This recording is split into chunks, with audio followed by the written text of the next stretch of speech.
Alright, everybody, welcome back to Bigfoot's Wilderness. I've got a new encounter story for you today. It's called Bigfoot's Domain. So let's go ahead and get into it. Kids have nightmares that come from something, but I never thought my worst nightmare would be Bigfoot. As a child, I'm sure I wasn't much different than anyone else.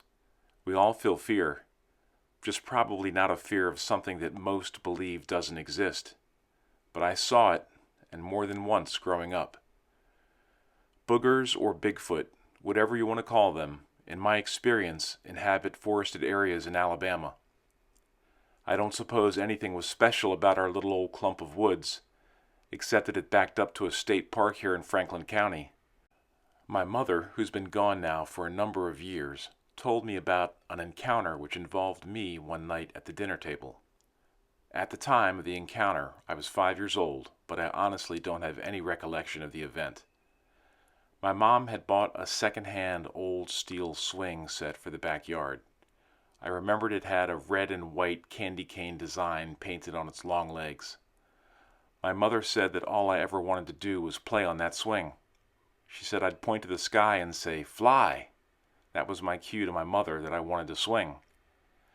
She said I'd throw tantrums if I couldn't go out and play, and like most parents, she was always trying to get work done or clean up around the house. So to appease me, she'd let me loose out in the back and try to keep her eyes on me from the kitchen window or the back door. On one afternoon, as my mom tells it, after returning home with a grocery trip, I was so excited to go and play that as the car rolled to a stop, I threw the door open to run and cut around the back of the house to get to the swing. My mom says I was quite a loud child, a bit reckless too, and as she tells it, well, not 5 minutes after tearing off to the back, she hears me screaming at the top of my lungs and then silence. Like any mom, protective of her only child, she bursts through the back door running toward the swing area. As she tells it, I was on the ground, eyes closed, unconscious, and from the closest bush to the swing, which was probably maybe 10 feet away, a long, shaggy brown arm was reaching out of the foliage towards me. She said she felt paralyzed and couldn't comprehend what was happening, but she knew she needed to get me out of there. Running as fast as her legs would take her, she scooped me up and cradled me. As she held me, the shaggy arm began to recoil back into the bush. She also saw something else, a face, dark in color with large glassy eyes. She swore it looked ape-like, and well, she screamed and ran, and apparently the booger in that bush ran too, in the opposite direction. Fast forward about 45 years. The backyard seems so small now. Even though it's about 75 feet to the swing from the back door, it must have been the longest run of my mother's life. I am grateful for her bravery. She said what she remembers most was all the noise it made on its way out. She compared it to a truck plowing over bushes and small trees, minus the motor. But not a single sound came from the creature, at least none she could remember. Apparently, I had a bump on my head, just above my eyebrow.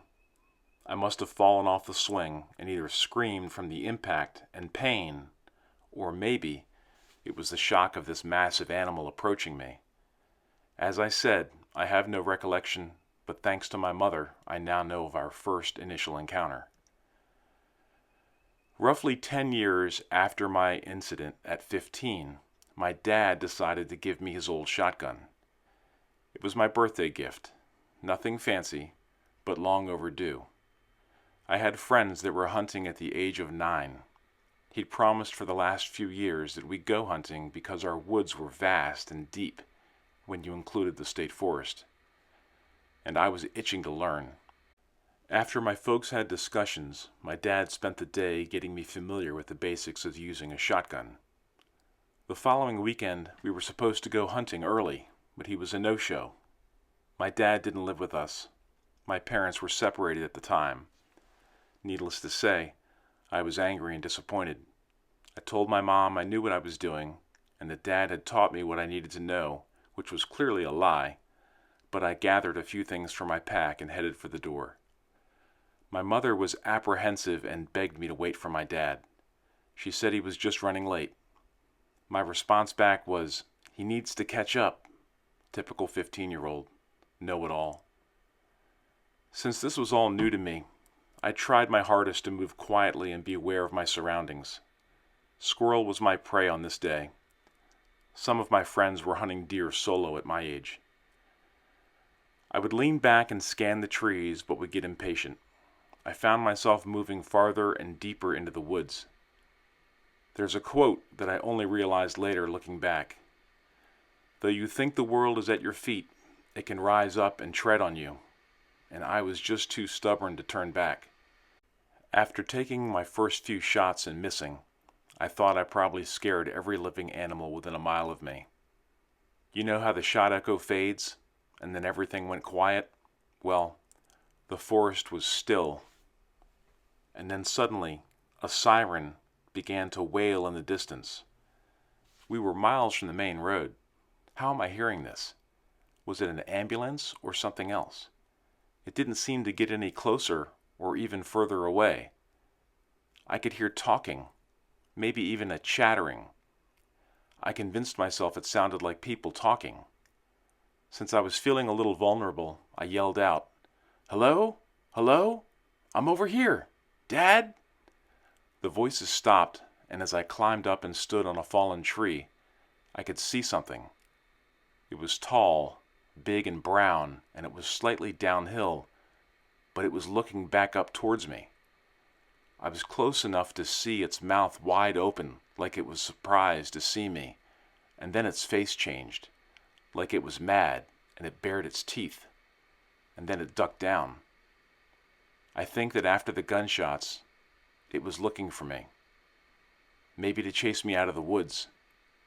Even though I had a shotgun in my hand, I didn't feel like I could defend myself.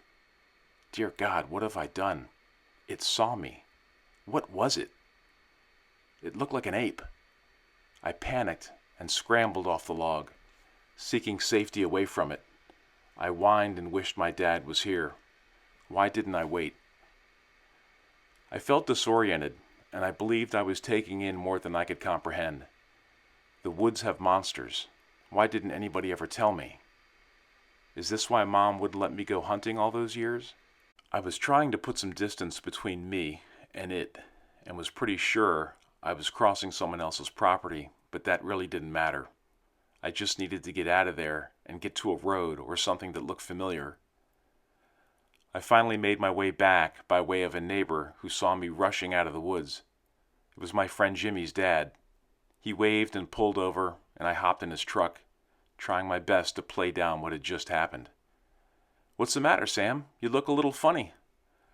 Uh-oh. He could actually see right through me. I can't tell him what just happened. He'll tell Jimmy, his son, and I'll be laughed out of school. I'm okay. I'm just really hungry and thirsty. Forgot to bring some water with me. I think I'm dehydrated." "Yeah," he said. "It is unseasonably warm today. Just another few minutes and I'll have you home." Good. I couldn't wait to get home. I just wanted to go to my room and lock the door. Hopefully the house would be empty and I wouldn't get a bunch of questions.